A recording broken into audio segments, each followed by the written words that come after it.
Anti-gravity propulsion. Anti-gravity technology would involve manipulating the gravitational forces around a craft, effectively reducing or canceling out the effects of gravity. This could be achieved through hypothetical particles such as gravitrons, or by exploiting undiscovered properties of known particles or forces. By controlling gravity, a UFO could hover, accelerate, and maneuver in ways that defy our current understanding of physics. Advanced propulsion systems. UFOs might use unconventional propulsion methods to achieve high speeds and efficiency. These could include harnessing the energy of nuclear fusion, antimatter reactions, or field resonance interactions. Such propulsion systems would provide far greater energy output than conventional chemical rockets, allowing UFOs to travel vast distances in relatively short periods of time. Inertial dampening technology would counteract the effects of acceleration and deceleration on the occupants and structure of a UFO. It could involve manipulating the inertial mass of objects within the craft or creating localized fields that neutralize the effects of G-forces. This would enable UFOs to perform rapid maneuvers without causing harm to occupants or damaging the craft's structure. Is the US government secretly studying alien technology? We have full intact craft and machines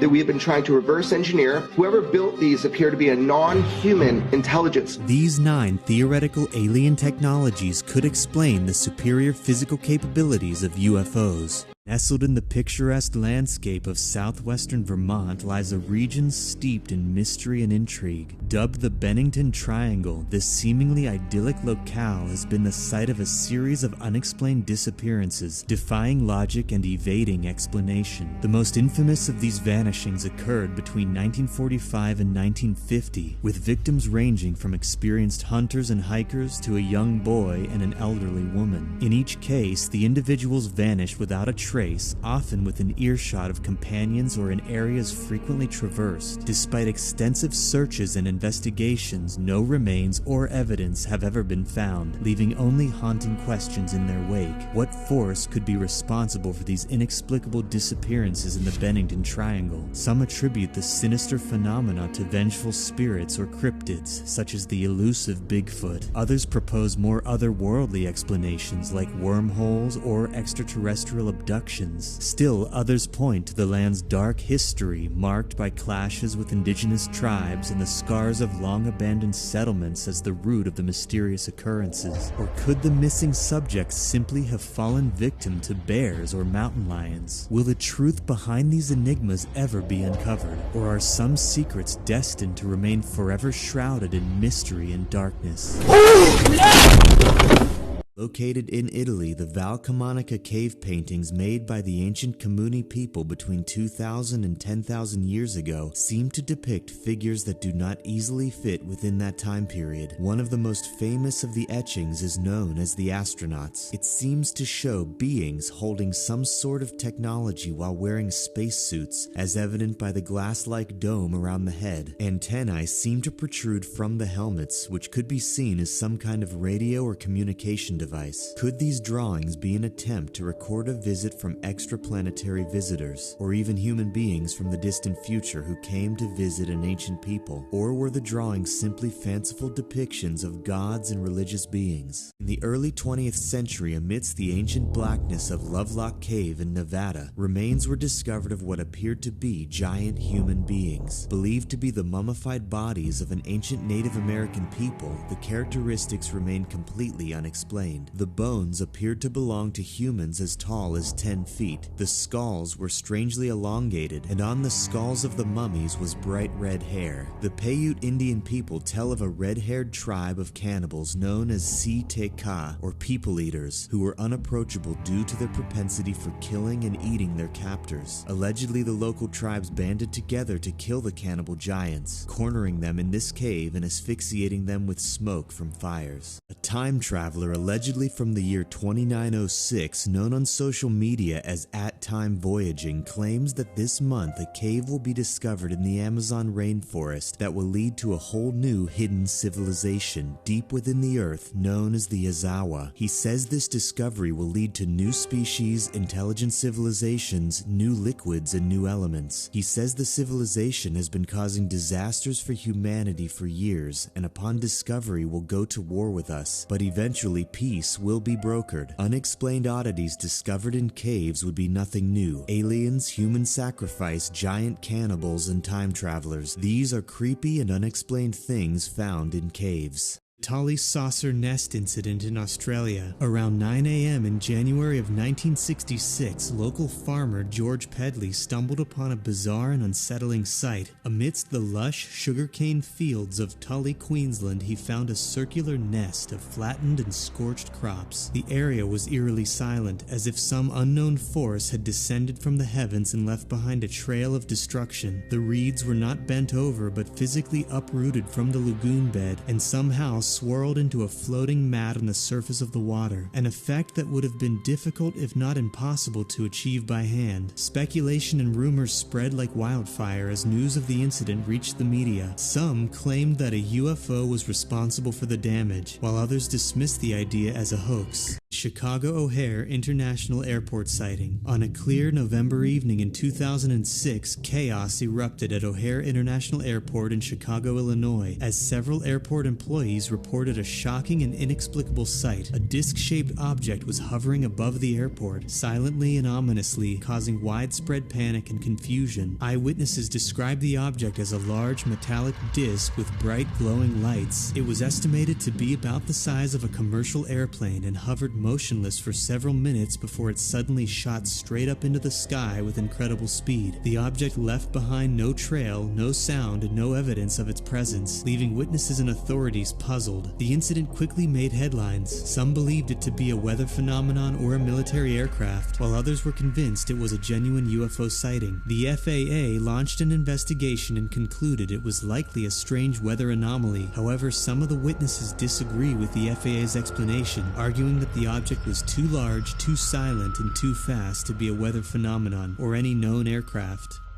Cash Landrum incident in Texas. On a chilly December evening in 1980, Betty Cash, Vicki Landrum, and Landrum's grandson were driving down a secluded road when they saw and felt something unforgettable. A massive diamond-shaped object with bright lights was hovering in front of their car. The object was so close they could feel the heat emanating from it, and periodically flames shot out of the bottom. The three witnesses reported physical symptoms such as burns and hair loss, which some have attributed to radiation exposure from the UFO.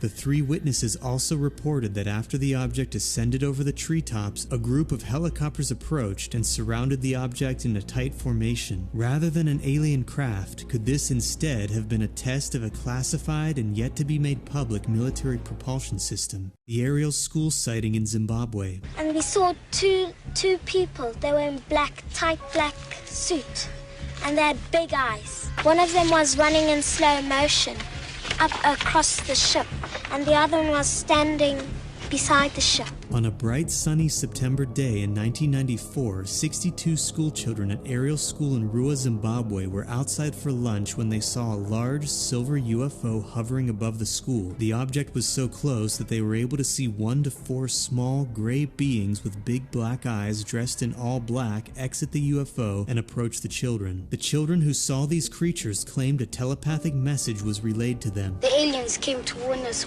something's going to happen, that something bad is going to happen to the earth. The telepathic message was that technology is a real problem. Yes. And there's things that people are doing with technology that are going to ruin the earth. Yes. The incident was investigated by several researchers, including the Zimbabwean government, which concluded that the children had not been coached or coerced into making false statements. The children's accounts of the sighting were consistent and detailed, leading some to believe the incident was a genuine UFO sighting.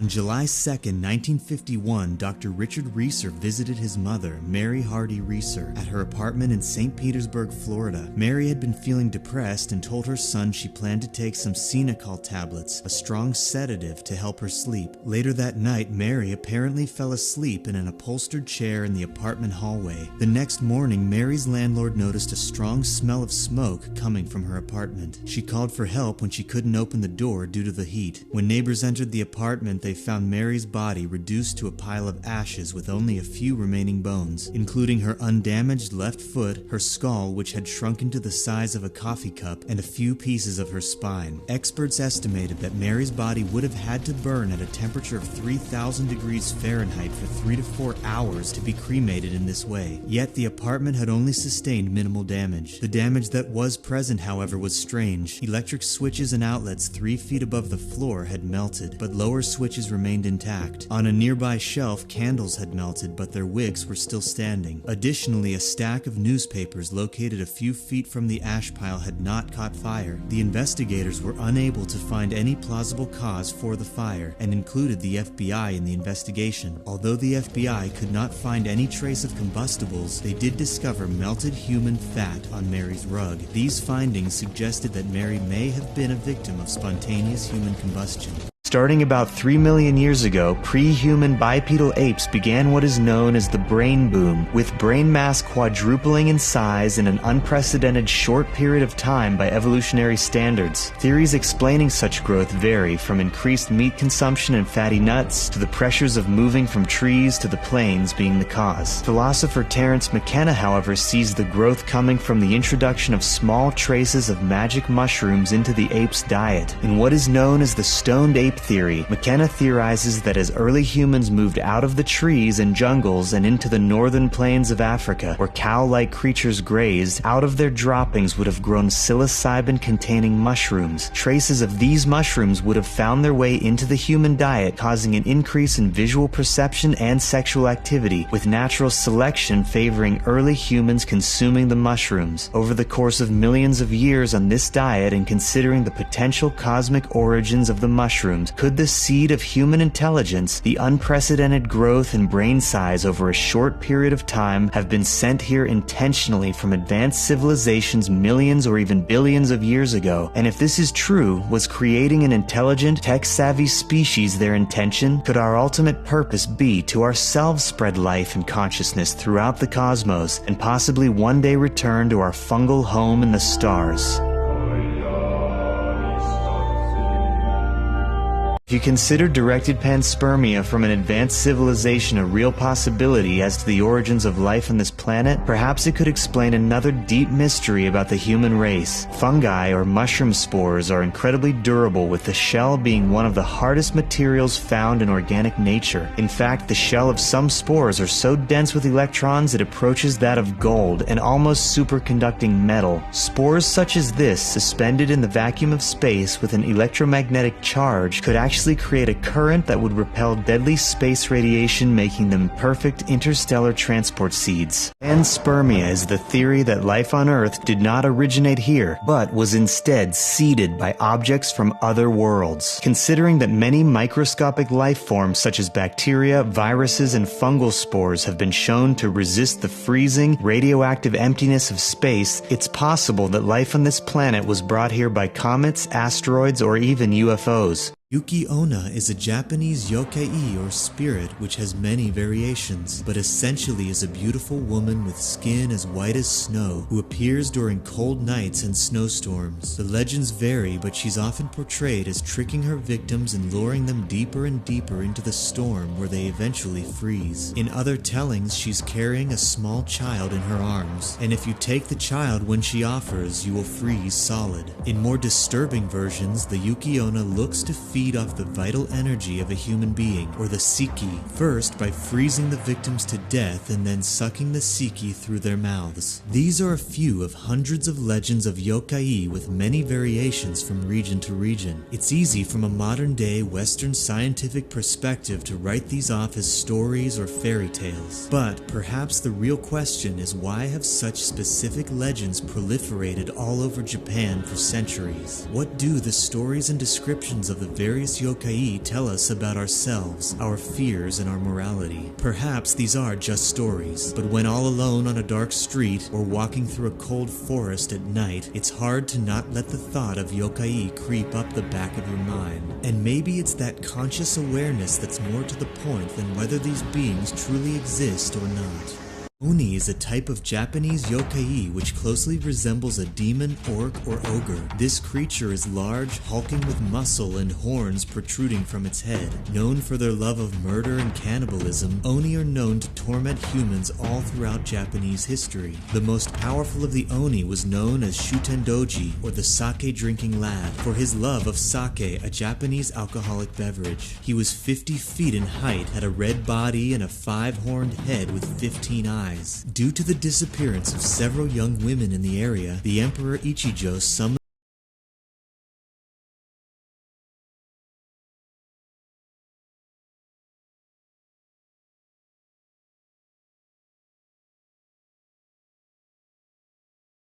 Minamoto no Raiko and his men incapacitated the Oni with sake and cut off its head. The sword which decapitated Shutendoji is now known as one of the Tenka Goken, the 5 greatest swords under heaven. Beto Beto-san is another Japanese yokai it's said follows people walking alone at night. Luckily, it causes no harm, and if you hear footsteps behind you, simply step to the side and say, "After you, Beto Beto-san," and the yokai will pass by and leave you be. However, there are other walking yokais which are not so benevolent. Teke Teke is the vengeful spirit or onryo of a school girl who allegedly fell onto the train tracks and was cut in half, and now roams the tracks and stations at night. Legless, she drags herself using her hands or elbows. She's said to chase you down and ask you where her legs are. If she finds your answer unacceptable, she will rip or cut your legs off, but you can avoid this by responding with the phrase Kamen Shinin Ma, meaning mask death demon. It's also said that upon hearing this story, she will appear to you within 1 month, so remember to say Kamen Shinin Ma. In Japan, a type of supernatural being that can haunt and even harm people are called yokai. These entities, also known as mononoke, can range from being mischievous to dangerously malevolent towards humans. Throughout history and up to the present day, various sightings have been recorded with specific entities or types of yokai being identified. One such Japanese yokai is Kuchisake Onna, or the slit-faced girl. Legend says she was the wife of a samurai who sliced her mouth from ear to ear due to her infidelity while he was away. Since her death, her disfigured and vengeful spirit, or onryo, roams the streets covering its face carrying a sharp object, such as a knife or a pair of scissors. She approaches unsuspecting victims and asks, "Do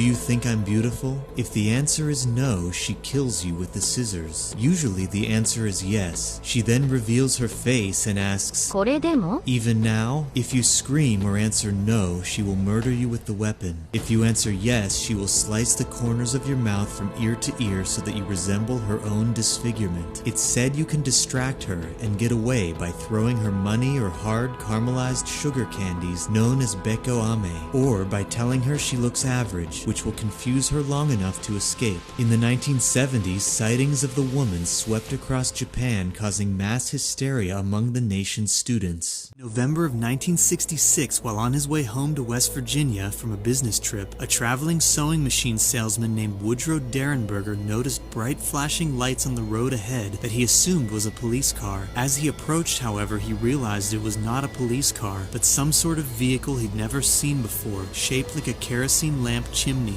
A man approached and said that his name was Indrid Cold, and that he came from a place less powerful than the United States. The man stood about 6 feet and had darkly tanned skin, unnaturally wide-set eyes, and a very broad, unnatural smile that didn't move. Derenberger claimed that the man was communicating to him telepathically, that his mouth never moved and just remained in that same strange, wide smile. The man told Derenberger that he had nothing to fear, that he who called himself Indrid Cold was trying to learn more about the human race. Derenberger also claimed that Indrid claimed to be from the planet Lanulos in the Genomedes galaxy, and that there were 2 others also visiting. Following this encounter, several other people reported seeing a similar man. Sometimes reports reports saying he lacked a nose or ears, and some report him being bald. A small girl at the time, Linda Lilly, alleges one night she woke up to see a large man standing over her with a very large, unmoving grin. She screamed and kept her head under the covers. When she looked again, the man was gone. The family reported a slew of supernatural poltergeist events occurring in the house around that time.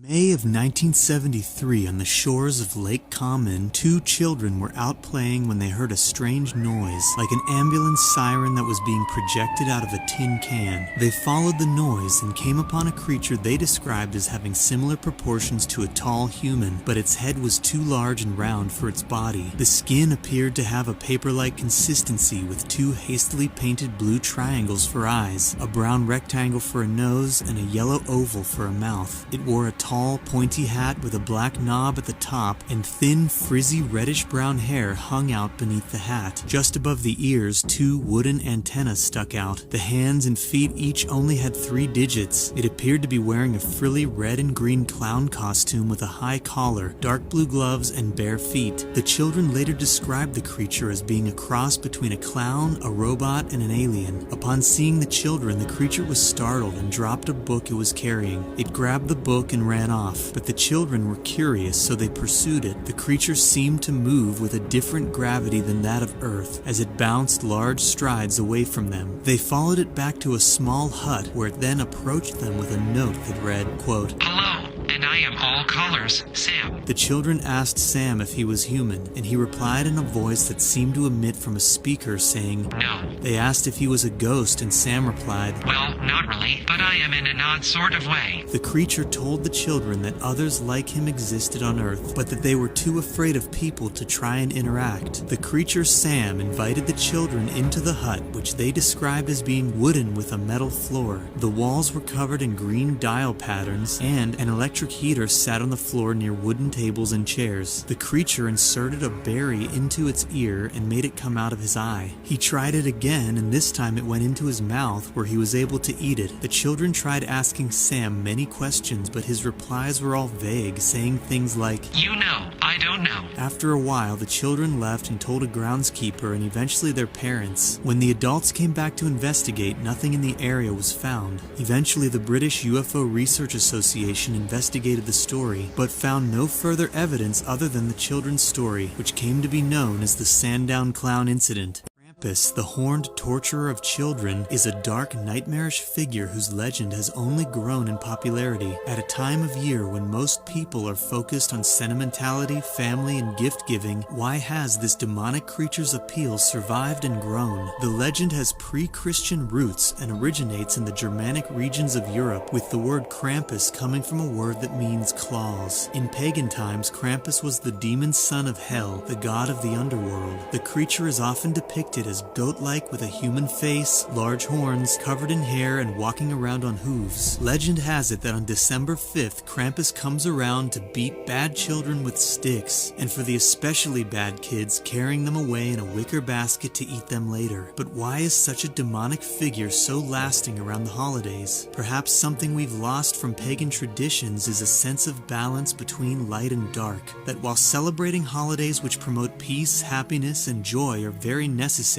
perhaps something deep within us longs for recognition of the icy cold blackness that is also a prominent part of life, the bitter that comes with the sweet. Perhaps the legend of Krampus is an acknowledgement that actions have consequences, that these consequences may not be forgotten or forgiven, that perhaps bad deeds will be punished by a malevolent force of nature which personifies the same darkness and terror that lies just under the surface of our waking consciousness, a creature from the hellish inner landscape of our suppressed subconscious that rears its ugly horned head and wakes us in the middle of the night. Happy holidays.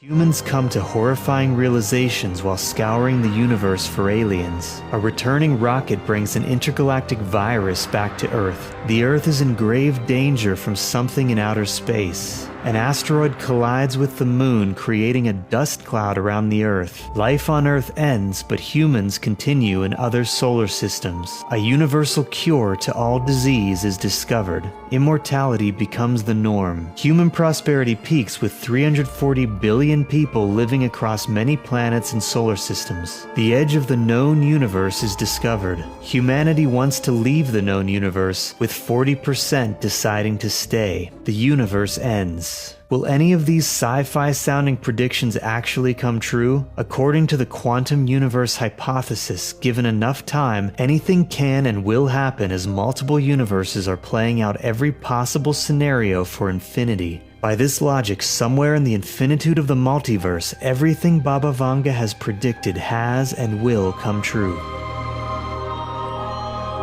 So what exactly did Baba Vanga say would take place in the future? Here are some highlights of her many predictions from the present day to what she predicts will be the end of the world in 5079. Cities will be hit with water shortages and there will be an unfriendly alien invasion via an asteroid. Humans create a new power source, possibly nuclear fusion. Sea levels rise due to climate change. Synthetic organs become readily available for everyone, with transplants becoming commonplace. A new virus appears that makes people age rapidly in a matter of seconds. An artificial sun heats up the dark part of the Earth. A space agency receives signals from deep space. Cities are being constructed deep under the surface of the ocean with the help of extraterrestrials. Animals become human-like. The Mars colony becomes fully self-sufficient and demands separation from Earth. Baba Vanga, a semi-literate blind woman from Bulgaria, was a clairvoyant who predicted the future with an accuracy of 80 to 90%. In 1989, she said, American president will fall after being attacked by the steel birds. Was this a direct prediction of the attack in New York City on September 11, 2001? She also predicted the election of Barack Obama. The 44th president of the United States will be an African-American man. Everyone will put their hopes in him. Some other accurate predictions include the fall of the Soviet Union, the death of Princess Diana, and the Chernobyl nuclear disaster. She died in 1996, but her predictions are arguably still coming true in the present day and reach thousands of years into the deep future.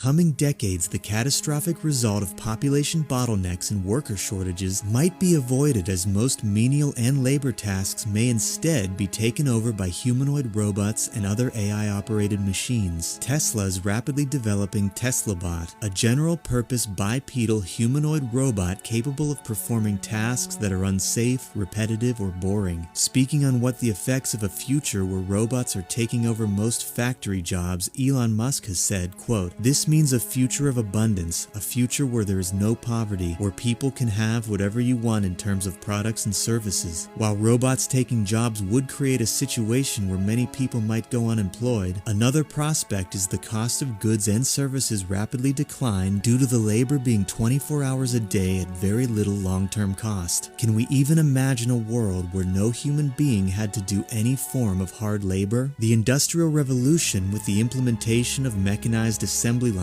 created an abundance of wealth and goods in the 19th and 20th centuries. Could this be the next step for people to free themselves from the bondage of work? Or will it lead to a dystopia of massive wealth inequality, where people have no means of making any income, since a robot or AI could always do it better, faster, stronger?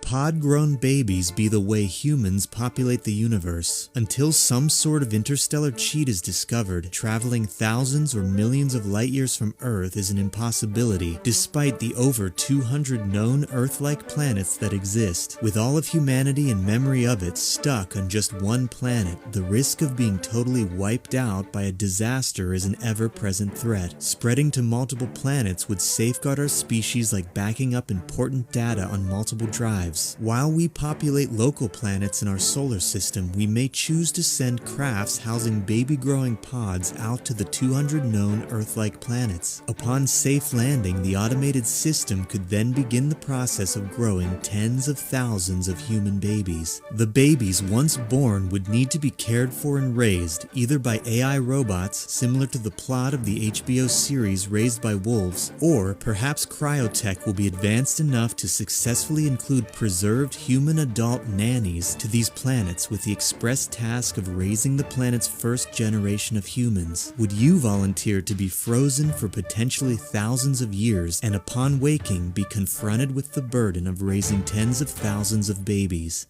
Babies in vats sounds like science fiction, but will soon be a reality. The fetus will float in an artificial amniotic fluid that will be continually refreshed with precisely tailored hormones, antibodies, and nutrients. The pod will be temperature controlled and infection free, housed in a facility safe from the potential harm of daily living in a human womb. The waste products can be removed, run through a bioreactor, and converted back into a steady and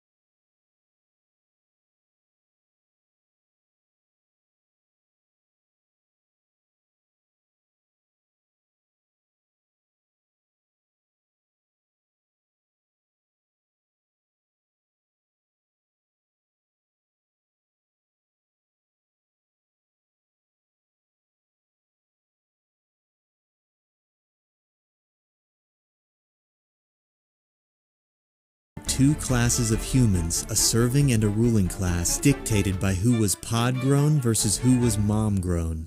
One day soon, tens of thousands of babies per year will be born without ever being in contact with a human mother. All humans today have been living through a population boom, but evidence shows that the trend has already started to reverse, with estimates as much as a 2 billion person decrease in population over the next 80 years. As quality of life increases, birth rates decrease. This coming decrease is expected to create massive worker shortages all over the world, causing a societal collapse that could take hundreds of years to recover. Companies are already pouring funding into perfecting the ability to grow babies apart from the human body, freeing mothers and fathers to continue working and living life as they are used to. But could separating a growing baby from the womb of its mother have unintended consequences? How could this work, and what are they planning?